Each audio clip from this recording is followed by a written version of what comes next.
সুপ্রিয় দর্শক, আসুন শুরুতে জেনে নেব আজকের আবহাওয়া সকাল থেকে কেমন থাকবে এবং সারাদিন কেমন থাকবে, আর কোথায় কোথায় ভারী বৃষ্টি, কোন কোন জেলায় হালকা থেকে মাঝারি বৃষ্টি, কোন কোন জেলায় রয়েছে দমকা হাওয়া বয়ে যাওয়ার সম্ভাবনা। উপরের চিত্রে আমরা দেখতে পাচ্ছি ভারত মহাসাগর এবং বঙ্গোপসাগরে আবার এক ঘূর্ণাবর্ত সৃষ্টি হতে চলেছে এবং দেখতে পাচ্ছি আবার এক নতুন করে নিম্নচাপ সৃষ্টি হচ্ছে। বঙ্গোপসাগরে দেখতে পাচ্ছি এক ঘূর্ণাবর্ত কাটতে না কাটতে আবার এক নতুন করে ঘূর্ণাবর্ত সৃষ্টি হচ্ছে এবং এই ঘূর্ণাবর্তটি আরও জোরালো আকার ধারণ করলে আগামী দিনে সেটা গভীর নিম্নচাপে পরিণত হবে। আর এই গভীর নিম্নচাপ পরবর্তী ক্ষেত্রে উপকূলবর্তী জেলাগুলোতে আবার আছড়ে পড়বে এবং যার প্রভাবে প্রবল ঝড় বৃষ্টি হতে শুরু করবে।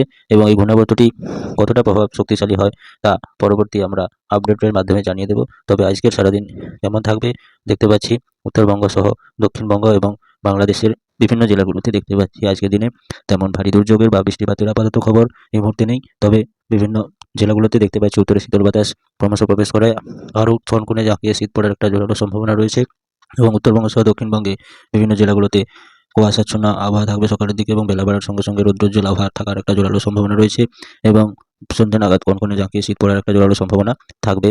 এই কয়েকদিনের মধ্যে আরও জাঁকিয়ে শীত পড়ার সম্ভাবনা থাকতে চলেছে, এমনটা আশঙ্কা প্রকাশ করেছে আবহাওয়া দপ্তর।